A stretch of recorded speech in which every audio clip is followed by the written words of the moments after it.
সম্মানিত উপস্থিতি, আমরা গত সপ্তাহের আগের সপ্তাহে কি বিষয় নিয়ে আলোচনা করছিলাম মনে আছে আপনাদের সবার?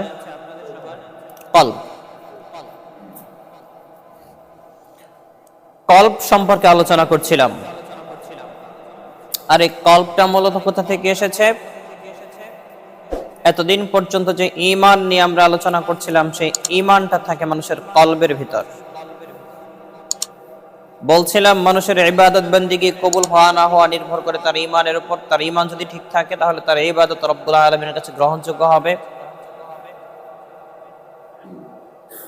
কেননা ঈমান ছাড়া কোনো মানুষের ইবাদত কবুল হবে না। কোনো হিন্দু মানুষ যদি 100টা মসজিদও করে দেয়, তার জন্য তার জান্নাত হবে না। কি জন্য হবে না? বুঝলেন না? আপনাদের এলাকাতে হিন্দু আছে না? একজন হিন্দু 10টা মসজিদের স্পন্সর করলো, বিশাল পাঁচতলা মসজিদ 10টা করে দিল, জান্নাত হবে? এই যে হবে না বলতেছেন, কেন হবে না? ঈমান নাই। কেন? সে আমল করে নাই। এর চেয়ে ভালো আমল কি আর হতে পারে? নবী করিম সাল্লাল্লাহু আলাইহি ওয়াসাল্লাম বলেছেন, মান বানা লিল্লাহি মাসজিদান বানাল্লাহু লাহু বাইতান ফিল জান্নাহ। যে ব্যক্তি দুনিয়াতে মসজিদ নির্মাণ করে তথা রব্বুল আলামিনের ঘর নির্মাণ করে, ওই বান্দার জন্য রব্বুল আলামিন জান্নাতে একটা ঘর নির্মাণ করে। সুবহানাল্লাহ। কই এই হাদিস কি হিন্দু ব্যক্তির জন্য প্রযোজ্য নয়? না। কেন নাই? ঈমান নাই। তার মানে আপনি মুসলমান বলে যদি মুখে ফেনা তুলে ফেলেন আর ঈমান যদি না থাকে, অনেক আমল করেন, সে আমলও রব্বুল আলামিনের কাছে গ্রহণযোগ্য নিয়ে হবে না। তো আপনার আমলগুলো যেই ঈমানের ভিত্তিতে রব্বুল আলামিনের কাছে কবুল হয়, সেই ঈমানটা কোথায় থাকে? কলবে। এখন সে কলবি যদি ভাইরাস যুক্ত থাকে, কলবি যদি রোগাক্রান্ত থাকে, তাহলে কি আর ঈমান টিকবে? না। এজন্য আমাদের কলবটাকেও পরিষ্কার করতে হবে। সম্মানিত উপস্থিতি, কলব শব্দের অর্থ কি জানেন? কলব শব্দের অর্থ হচ্ছে পরিবর্তন হওয়া বা পরিবর্তন করা, উলটপালট করা। কলব শব্দের অর্থ কি? পরিবর্তন হওয়া। কলব কিন্তু পরিবর্তন হয়। কেমন পরিবর্তন হয়? মসজিদে জুমার খুতবা শুনে মনে হয় যে না, জিন্দেগিতে যা করেছি, ইমাম সাহেবের বয়ান শোনার পরে এখন মনে হচ্ছে যে আমার জিন্দেগিতে যা কিছু করেছি সবকিছুই ভুল। এখন কি করতে হবে? তাওবা করতে হবে, তাওবাতুন নাসুহা করতে হবে, রব্বুল আলামিনের কাছে ক্ষমা চাইতে হবে এবং নিজেকে পরিবর্তন করতে হবে। এটা আপনার অন্তর বলে, আপনার কলব বলে। যেই মসজিদ থেকে বের হয়ে যান, সাথে সাথে পরিবর্তন। কিসের তাওবা, কিসের কি আবার আগের মতো? কেন হলো এটা? এটার নামটাই তো কলব, এটা পরিবর্তন হয়। এই জন্য এটা হচ্ছে কলব। অথচ এই কলব মানুষের মধ্যে একটা যত গুরুত্বপূর্ণ জিনিস রয়েছে, তার মধ্যে এটা হচ্ছে একটা গুরুত্বপূর্ণ জিনিস। কলব শব্দের অর্থ তো পরিবর্তন হওয়া। এখন আমি সামান্য কিছু আলোচনা করবার চেষ্টা করেছিলাম গত জমার আগের জমাতে, কিন্তু কতটুকু মনে আছে আপনাদের জানি না। তবে এই বিষয়টা ভুলে যাওয়া যাবে না, এজন্য আমি আবার রিমাইন্ডার দিচ্ছি আপনাদেরকে। প্রিয় ভাইয়েরা, কলব শব্দের অর্থ হচ্ছে পরিবর্তন হওয়া। এখন কলব জিনিসটা কি বলতে পারেন কেউ? আমরা হাদিস থেকে নিচ্ছি। নবী করিম সাল্লাল্লাহু আলাইহি ওয়াসাল্লাম বলছেন, ইন্না ফিল জাসাদি লামুদগাহ। মানুষের অন্তরের ভিতর, মানুষের শরীরের ভিতরে, দেহের ভিতরে একটা গোশতের টুকরা আছে। তার মানে কলবটা যাই হোক না কেন, সেটা মানুষের শরীরের ভিতরেরই একটা গোশতের টুকরা। এবং আমাদেরকে বোঝানোর জন্য নবী করিম সাল্লাল্লাহু আলাইহি ওয়াসাল্লাম বলেছেন, ইন্না ফিল জাসাদি লামুদগাহ ইযা সালুহাত সালুহাল জাসাদু কুল্লু ওয়া ইযা ফাসাদাত ফাসাদাল জাসাদু কুল্লু। এই গোশতের টুকরাটা যদি ভালো হয়ে যায়, সবকিছু ভালো হয়ে যাবে। এটা যদি খারাপ হয়ে যায়, সবকিছুই খারাপ হয়ে যাবে। বোঝা যাচ্ছে মানুষের অন্তরটাও খারাপ হয়ে যেতে পারে। মানুষের অন্তরের ভিতরে ভাইরাস ঢুকতে পারে। শুধু তাই নয়, ভাইরাস তো আছেই। কিছুদিন আগে 2020 সালে করোনা ভাইরাস আসছিল না? এই করোনা ভাইরাস যখন আসে, তখন আমাদেরকে মানে দিক নির্দেশনা কি দেওয়া হতো? নিয়মিত হাত ধুতে হবে, তারপরে হচ্ছে মাস্ক পরিধান করতে হবে। তার মানে কি? হাতের মধ্য দিয়ে করোনা আমার দেহের ভিতর প্রবেশ করতে পারে, নাকের মধ্য দিয়ে করোনা আমাদের দেহের ভিতর প্রবেশ করতে পারে। ঠিক তেমনি ভাবে কলবের ভিতরে ভাইরাস প্রবেশ করারও কিছু প্রবেশ পথ আছে, কিছু দরজা আছে। আমি আপনাকে জাস্ট ইম্পর্টেন্সটা বোঝাচ্ছি যে কতটুকু গুরুত্বপূর্ণ জিনিস বিষয়টা। করোনার কেমন ভাইরাস, করোনার চাইতে কোটি কোটি গুণে বেশি খারাপ ভাইরাস হচ্ছে আপনার কলবের ভাইরাস। কেন?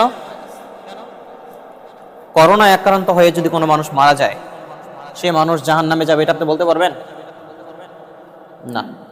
বরঞ্চ এটা মহামারী হওয়ার কারণে সেই লোকটা রব্বুল আলামিনের কাছ থেকে ক্ষমা পেয়ে যেতে পারে বা সে ক্ষমা পেয়ে যাবে। কিন্তু অন্তরের ভিতরে যে ভাইরাস আছে, ওই ভাইরাস নিয়ে যদি কোনো মানুষ মারা যায়, ওই লোক কি আর জান্নাতে যাবে? গ্যারান্টি আল্লাহ আপনি নির্বিঘ্নে বলেন, কেন গ্যারান্টি রব্বুল আলামিন দিয়েছেন। অন্তরে রোগ নিয়ে কোনো মানুষ যদি মৃত্যুবরণ করে, অন্তরে ভাইরাস নিয়ে কোনো মানুষ যদি মৃত্যুবরণ করে, ওই লোক জান্নাতে যাবে না। এই কথাটা বলেছেন কে? আল্লাহ। এখন আপনি বলেন, করোনা বেশি ভয়াবহ না কলবের ভাইরাস বেশি ভয়াবহ? কলবের ভাইরাস বেশি ভয়াবহ। এখন আমাদেরকে করোনা ভাইরাসের পরে কিয়ামত পর্যন্ত যতদিন আমাদের হায়াত আছে, ততদিন পর্যন্ত দুনিয়ার জমিনে যত ভাইরাস আসবে আর যাবে, সমস্ত ভাইরাসের চাইতে ভয়াবহ ভাইরাস কোনটা? কলবের ভাইরাস। তার মানে আমাদের দুনিয়াবি অন্যান্য ভাইরাস থেকে মানে বেঁচে থাকার জন্য বেশি চেষ্টা করতে হবে, না কলবের ভাইরাস থেকে বেঁচে থাকার জন্য বেশি চেষ্টা করতে হবে? কলবেরটা। অথচ আমরা করতেছি কোনটা? দুনিয়াবি ভাইরাস। তো এই যে আমরা করছি এই কাজটা, দুনিয়াবি ভাইরাস থেকে বেঁচে থাকার চেষ্টা বেশি করছি, এটাও আমাদের ইমানের প্রবলেম।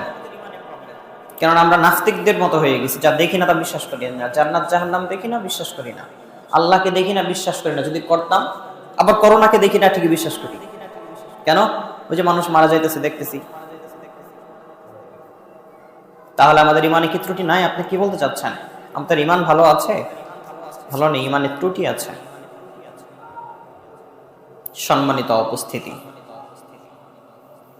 সময় সাপেক্ষে আমি আপনাদের সামনে বলবার চেষ্টা করব কলবের কি সেই ভাইরাস যা করোনা মহামারীর চেয়ে ভয়াবহ, এবং কোন কোন সেই প্রবেশ পথ, যে প্রবেশ পথগুলো ব্যবহার করে আপনার কলবের ভিতরে ভাইরাস ঢুকছে। এবার তো আপনারা আমার কাছে প্রমাণ চাইবেন যে কলবের মধ্যে সমস্যা থাকলে লোক জাহান্নামে যাবে, জান্নাতে যাবে না। এটা আপনি কি করে বললেন? রব্বুল আলামিন বলেন, লা ইয়ানফাউ মালু ওয়ালা বানুন ইল্লা মান আতাল্লাহা বিকলবিন সালিম। ইয়াউমা লা ইয়ানফাউ মালু ওয়ালা বানুন ইল্লা মান আতাল্লাহা বিকলবিন সালিম।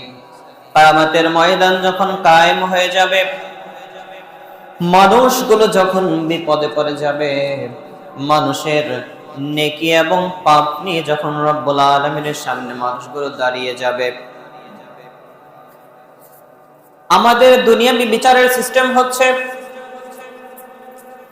একজন ব্যক্তি বিশাল বড় লম্বা সাদা ধবধবে জুব্বা পরে যদি আসে, মাথায় যদি একটা সাদা টুপি থাকে, ভুঁড়িটা যদি বিশাল বড় থাকে, দাড়িগুলো যদি বিশাল বড় থাকে, আমরা মনে করি এই ব্যক্তি না জানি কত বড় হুজুর। কথা বলেন ঠিক কিনা?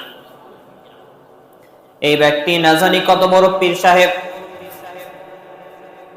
আমাদের কাছে বড় হুজুর হওয়ার জন্য বড় হুজুরের বড় বড় দাড়ি হওয়া প্রয়োজন, বড় হুজুর হওয়ার জন্য হুজুরের পেট বড় হওয়া প্রয়োজন, বড় হুজুর হওয়ার জন্য লম্বা জামা পরা প্রয়োজন, মাথায় সাদা টুপি থাকা প্রয়োজন, চেহারা সুরতের মধ্যে একটা ভাব গম্ভীর্য থাকা প্রয়োজন।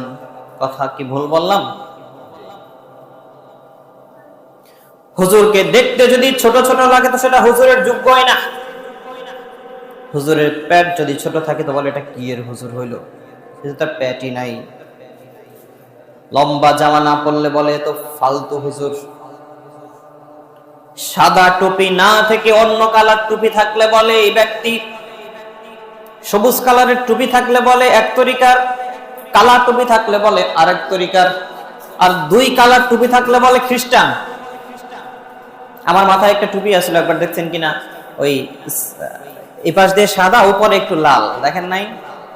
এই টুপি পরার কারণে আমাকে একজন খ্রিস্টান মন্তব্য করেছে। উপস্থিত মুসল্লিয়ান ইকরাম যারা রয়েছেন, কোন খ্রিস্টানকে দেখেছেন আমার মাথার ওই টুপির মতো টুপি পরে? কাকে দেখেছেন বলেন, বলতে পারবেন? খ্রিস্টানরা আমি দেখিনি, বরঞ্চ অনেক বড় বড় আলেমে দিনরা পড়েছে, এমন অনেক দেখেছি আমি।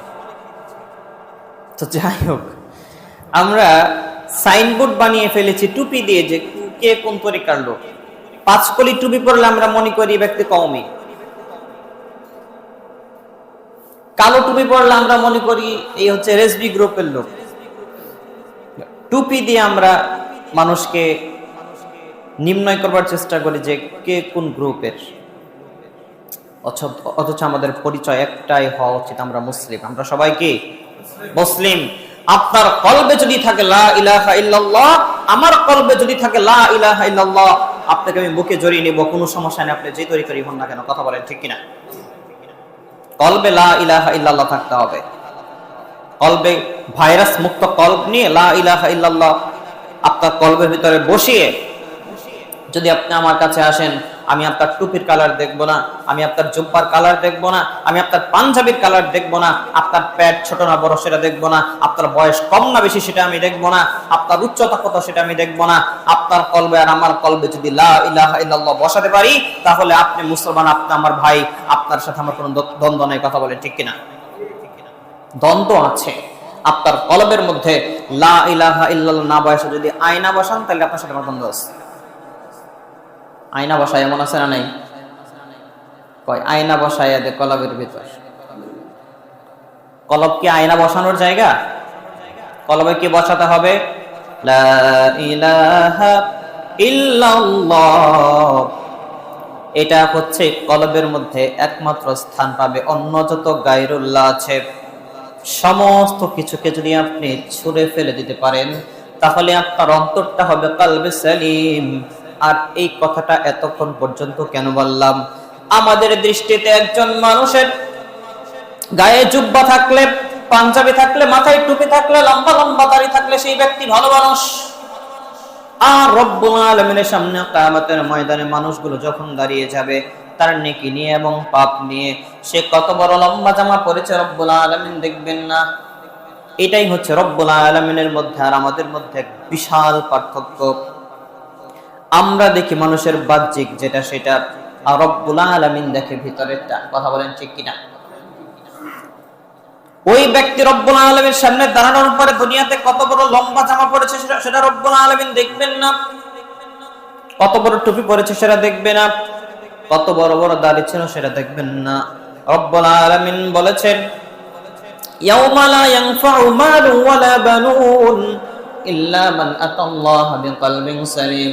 কিয়ামতের ময়দানে মানুষগুলো যখন দাঁড়িয়ে যাবে, তখন আমি আল্লাহ তার কোনো দিকেই তাকাবো না, শুধুমাত্র আমি দেখব ইল্লা মান আতাল্লাহা বিকলবিন সালিম, তার অন্তরটা পরিষ্কার পরিচ্ছন্ন আছে কিনা, আর অন্তরের ভিতরে লা ইলাহা ইল্লাল্লাহ আছে কিনা। আমি রব্বুল আলামিন ছাড়া অন্তরে যদি কোনো কিছু থাকে, সেই ব্যক্তি আমার সামনে গ্রহণযোগ্য হবে না। তার মানে আমরা দেখি বাহিরেরটা, আল্লাহ দেখে ভিতরেরটা। তার মানে উপরের লেবাসটাই মূলত আসল লেবাস নয়। আমি এমনও ব্যবসায়ী সম্পর্কে জানি যে নামাজের সময় এক টুপি পরে, ব্যবসার সময় আর এক টুপি পরে, মিথ্যা কথা বলে ব্যবসা করে, ওজনে কম দেয়, খাদ্যে ভেজাল দেয়। জিজ্ঞেস করা হলো যে নামাজের সময় এই টুপি পরেন, ব্যবসার সময় আর এক টুপি পরেন। উনি উত্তর দিলেন, আরে এটা তো ব্যবসার টুপি, ওইটা হলো নামাজের টুপি। যেই টুপি পরে নামাজ পড়ি ওই টুপি পরে কি আর মিথ্যা কথা বলা যায়? ব্যবসা করলে তো একটু টুকটাক কাস্টমারকে ইমপ্রেস করার জন্য দু চারটা কথা বলতেই হয় হুজুর, এটা তো একটা স্বাভাবিক ব্যাপার। তার কাছে এটা একটা স্বাভাবিক ব্যাপার, অথচ সে জানেই না মিথ্যা কথা বলে ব্যবসা করা কত বড় গুনাহের কাজ। কথাটা যখন বলেই ফেলেছি একটু বোঝানোর চেষ্টা করি আপনাদেরকে। অনেকেই ব্যবসায়ী আছেন। ইসলামপুর থেকে 150 টাকা গজ কাপড় কিনে নিয়ে এসেছেন। প্রিয় ভাইরা, কত টাকা গজ? 150 টাকা।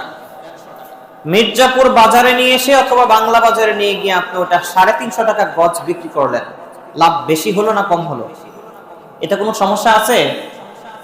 না, কোনো সমস্যা নাই। আমি বলছি কোনো সমস্যা নাই। 150 টাকা গজ কাপড় আপনি ইসলামপুর থেকে কিনে নিয়ে এসে মির্জাপুর এসে 350 টাকা গজ বেচেন, কোনো সমস্যা নেই। সমস্যা তখনই, কখন? যখন আপনি কাস্টমারকে বলবেন, আরে ভাই 350 টাকা করে দিবেন না কেন? 300 টাকা তোমার কিনাই পড়েছে, 50 টাকা লাভ আপনি আমাকে দিবেন না? এই তো হারাম হয়ে গেল। ওই টাকা দিয়ে যদি আপনি চাউল কিনে ভাত খান, ইবাদত কবুল হবে না। হজ যদি 14 বার করেন, কবুল হবে না। কাবা ঘরের গিলাফ ধরে যদি কিয়ামত পর্যন্ত হায়াত পানা যদি কাটতে থাকেন, ওই দোয়া রব্বুল আলামিনের কাছে কবুল হবে। আপনি মিথ্যা কেন বললেন? আপনি করেন না। 150 টাকা গজ কাপড় কিনে নিয়ে এসে 350 টাকা গজ বিক্রি করেন। নিষেধ করেছে কে আপনাকে? কেন বললেন যে আমার 300 টাকা তো কিনাই পড়েছে, মিয়া 50 টাকা লাভ দিবেন না? কেন বললেন আপনি এই কথা? এটাই হচ্ছে আপনার জন্য হারাম। ব্যবসায় প্রফিট করবেন আপনি, এটাই স্বাভাবিক।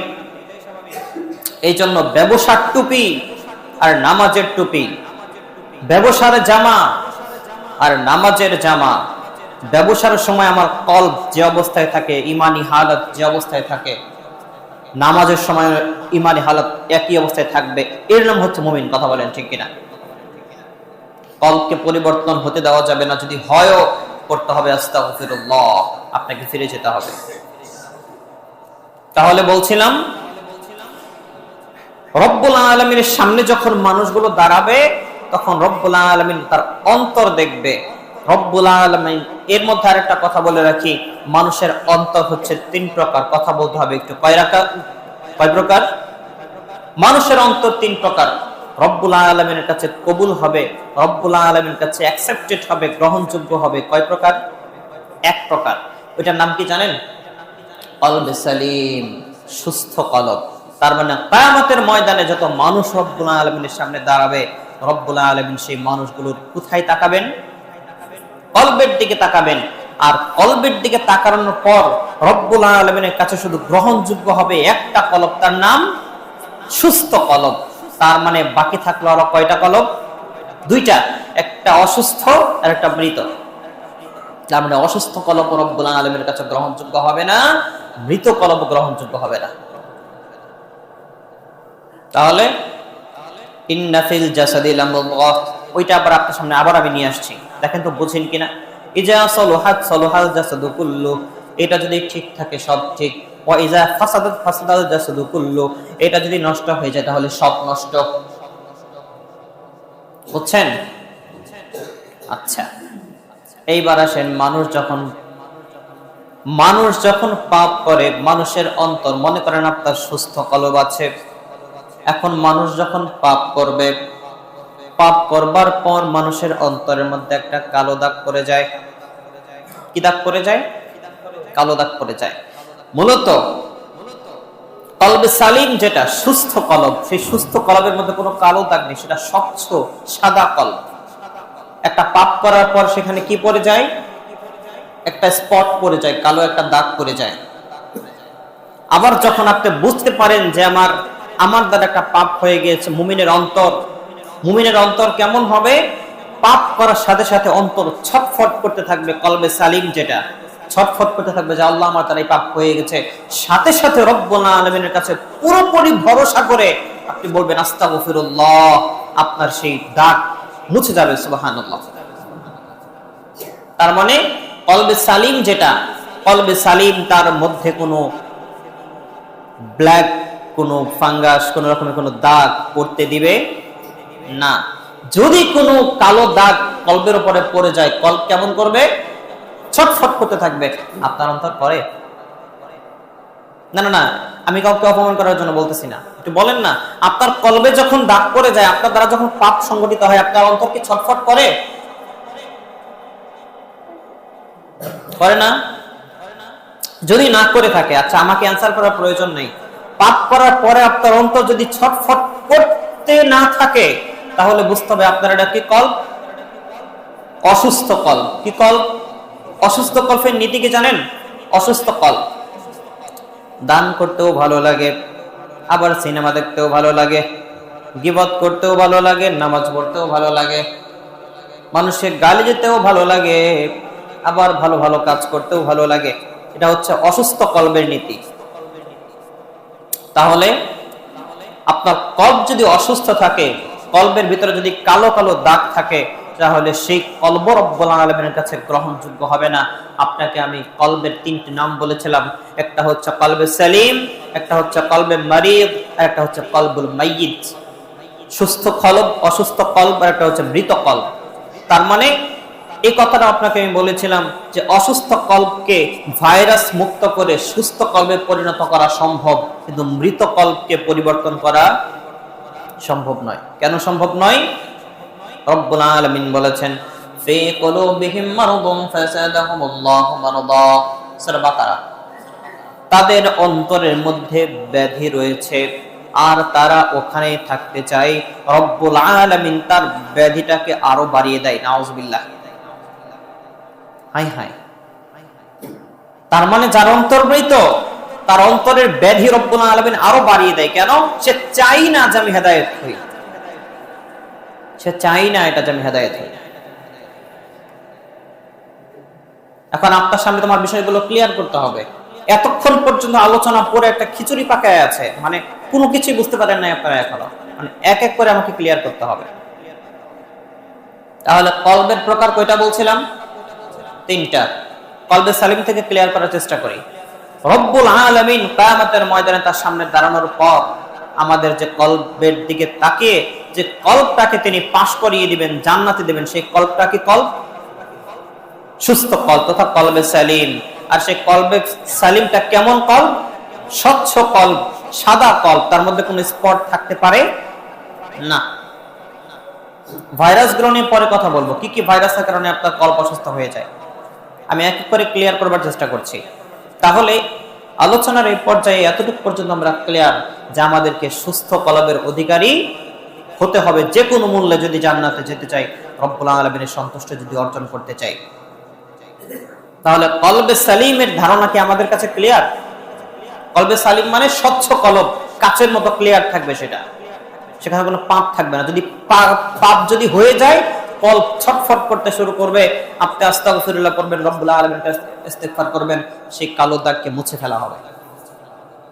তাহলে আল্লাহ তাআলা যেন আমাদেরকে কলবে সালিম নিয়ে দুনিয়া ত্যাগ করবার তৌফিক দান করেন। সকলে পড়ছি আল্লাহুম্মা আমিন।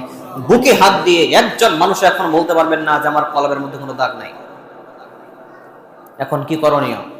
তার মানে আমরা কলবে মারিদের অন্তর্ভুক্ত হয়ে যাচ্ছি, আমাদের কলব হচ্ছে অসুস্থ কলব।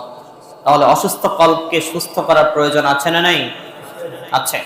অসুস্থ কলবকে আপনি সুস্থ কিভাবে করবেন? সম্মানিত উপস্থিতি, কি কি ভাইরাস আপনার কলবকে নষ্ট করে ফেলে সেটা আমি বলতে না পারলেও আজকে এই মুহূর্তে আপনার করণীয় কি আপনার অসুস্থ কলবকে সুস্থ করবার জন্য, সেটা আমি একটু বলবার চেষ্টা করব। তারপরে পরের সপ্তাহে যদি রব্বুল আলামিন তৌফিক দান করেন, আমি কলবের ভাইরাসগুলো নিয়ে কথা বলবো, কোন কোন রোড দিয়ে প্রবেশ করে সেই রোডগুলো পরিচিত করে দেবো ইনশাআল্লাহ। সম্মানিত উপস্থিতি, রব্বুল আলামিন বলেন, ইয়া আইয়ুহাল্লাযীনা আমানু তুবু ইলাল্লাহি তাওবাতান নাসুহা, হে ঈমানদারগণ তোমরা আল্লাহর কাছে তওবা করো। তাওবাতান নাসুহা, খালিস তওবা। খালিস তওবাটা আবার কি? আপনি তওবা করলেন, তওবা করবার সময় আপনার অন্তরের মধ্যে এটা নিয়ে আসেন, যে পাপের জন্য আমি তওবা করছি, এই পাপটা আর জিন্দেগিতে কোনোদিন আমার দ্বারা সংগঠিত হবে না। এক নাম্বার। দুই নাম্বার হলো সেই পাপ সম্পর্কে, সেই পাপকে আপনাকে ঘৃণা করতে হবে, সেই পাপের ধারে কাছেও যাওয়া যাবে না। আপনি একটা পাপকে যখন ঘৃণা করবেন, তখন সেই পাপ আপনার দ্বারা করা কি আর সম্ভব না। যাকে আমি ঘৃণা করব তার কাছে আমি যাবো কেন? তাহলে এক নম্বরে রব্বুল আলামিনের কাছে আজকেই আপনার পাপের জন্য চোখের পানি ফেলেন। রব্বুল আলামিন ওয়াদা করেছে, বান্দা যত বড় পাপী হোক না কেন, সে যদি এই নিয়তে তাওবা করে যে এই পাপ আমি আর কোনোদিন করব না, আল্লাহ তুমি আমাকে বাঁচিয়ে রাখো, যত বড় পাপী হোক না কেন রব্বুল আলামিন সেই পাপ ক্ষমা করে দেবেন। সুবহানাল্লাহ। উল্লেখ্য যে মানুষের সাথে জড়িত পাপ ক্ষমা হবে না। যদি মানুষের সাথে জড়িত পাপ থাকে তাহলে মানুষের হাত ধরে ক্ষমা নিয়ে নেবেন। আল্লাহর সাথে জড়িত যত পাপ রয়েছে সমস্ত পাপগুলো রব্বুল আলামিন তাওবার কারণে ক্ষমা করে দেবে, যদি আপনার নিয়ত থাকে যে আমি এই পাপ আর জিন্দেগিতে কোনোদিন করব না। তাহলে আপনার অসুস্থ কলবটাকে আপনি কিভাবে সুস্থ করবার চেষ্টা করবেন, এটা হচ্ছে আপনার প্রথম ট্রিটমেন্ট, প্রাথমিক ট্রিটমেন্ট। আপনি এটা করবেন, এতে করে রব্বুল আলামিন আপনার অন্তরের সমস্ত কালো দাগগুলোকে, কালো গুনাহগুলোকে মুছে দেবেন ইনশাআল্লাহ। আমরা আশা রাখি এইভাবে যদি আপনি তাওবা করতে পারেন আপনার কলবটাও কলবে সালিমে পরিণত হতে পারে। তাহলে আমরা এই দুই কলব সম্পর্কে আর আলোচনা করব না, কলবে সালিম সম্পর্কে আর কলবে মারিদ সম্পর্কে। কলবে মারিদ সম্পর্কে আগামী সপ্তাহে আলোচনা করব যে কি কি ভাইরাস আপনার অন্তরের ভিতরে প্রবেশ করে, কোন কোন জায়গা দিয়ে প্রবেশ করে, যদি রব্বুল আলামিন আমাকে তৌফিক দান করেন। আজকে তো সময় কম, তাহলে আমরা প্রত্যেকেই কলবে সালিমের অন্তর্ভুক্ত হতে চাই। তো আল্লাহ তাআলা যেন আমাদেরকে কলবে সালিমের অন্তর্ভুক্ত করে রব্বি কারীমের জান্নাতুল ফেরদৌসের মেহমান বানিয়ে রব্বুল আলামিনের পরিপূর্ণ সন্তুষ্টি অর্জন করে যেন এই দুনিয়া ত্যাগ করতে পারি। সকলে পড়ছি আল্লাহুম্মা আমিন। সম্মানিত উপস্থিতি, আজকের আলোচনা আপনার কাছে কতটুকু গ্রহণযোগ্য হয়েছে তা আমি জানি না, তবে একটি আয়াত মনে পড়েছে আমার, সে আয়াতটা বলে আজকের খুতবা শেষ করবো ইনশাআল্লাহ। দেখেন তো আপনার সাথে মিলে কিনা। রব্বুল আলামিন বলেছেন পবিত্র কুরআনুল কারীমে সূরাতুল আনফাল নামে একটা সূরা আছে, জানেন? সূরা আনফালের 2 নম্বর আয়াত, 9 নম্বর পারা, পবিত্র কুরআনের 7 নম্বর সূরা, সূরা আনফালের 2 নম্বর আয়াত। রব্বুল আলামিন বলেছেন যে ইন্নামাল মুমিনুনা আল্লাযীনা ইযা যুকিরাল্লাহু ওয়াজিলাত কুলুবুহুম ওয়া ইযা তুলিয়াত আলাইহিম আয়াতুহুম যাদাতহুম ঈমানাও ওয়া আলা রাব্বিহিম ইয়াতাওয়াক্কালুন।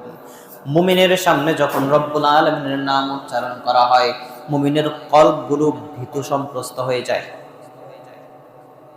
আমরা এখানে যারা আছি আমরা সবাই কি মুমিন না?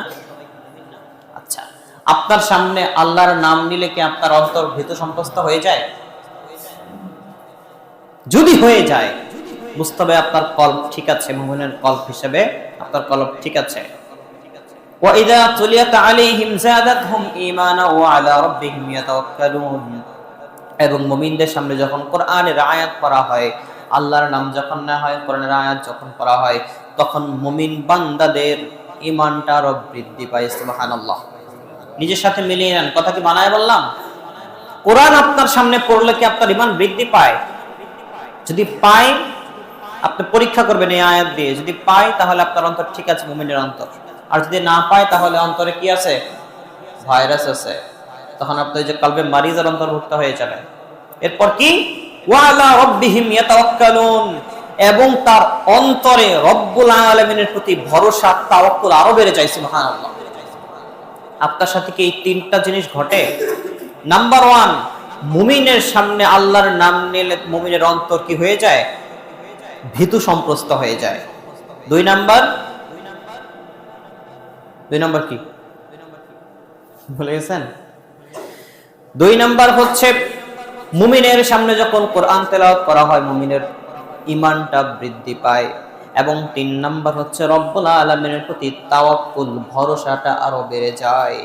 এই 3টা ঘটনা যদি আপনার সাথে না ঘটে, আল্লাহর নাম আপনার সামনে উচ্চারণ করা সত্ত্বেও, কোরআন আপনার সামনে, কোরআনের বয়ান শোনা সত্ত্বেও, কোরআনের আয়াত তেলাওয়াত করা সত্ত্বেও, এই 3টি ঘটনা যদি আপনার কলবের সাথে না ঘটে, আপনার কলবের মধ্যে ভেজাল আছে না নাই? আছে। তাহলে আপনি সূরা আনফালের এই 2 নম্বর আয়াত দিয়ে আপনার কলবকে আপনি পরীক্ষা করবার চেষ্টা করুন। যদি আপনার কলব আপনার পরীক্ষাতে যদি ফেল করে, বুঝতে হবে কিয়ামতের দিন সেই ভয়াবহ পরীক্ষার সময়ও সে ফেল করবে। দুনিয়াতে আপনি তাকে কলবে সালিম বানিয়ে দুনিয়া ত্যাগ করবার চেষ্টা করুন। সকলে পড়ছি আল্লাহুম্মা আমিন। বারাকাল্লাহু লানা ওয়া লাকুম ফিল কুরআনিল আযীম ওয়া নাফা'না ইয়্যাকুম বিল আয়াতি ওয়া যিকরিল হাকীম ফা ইন্নাহু তাআলা সাওয়াসুন কারীমুম মালিকুম রাউফুর।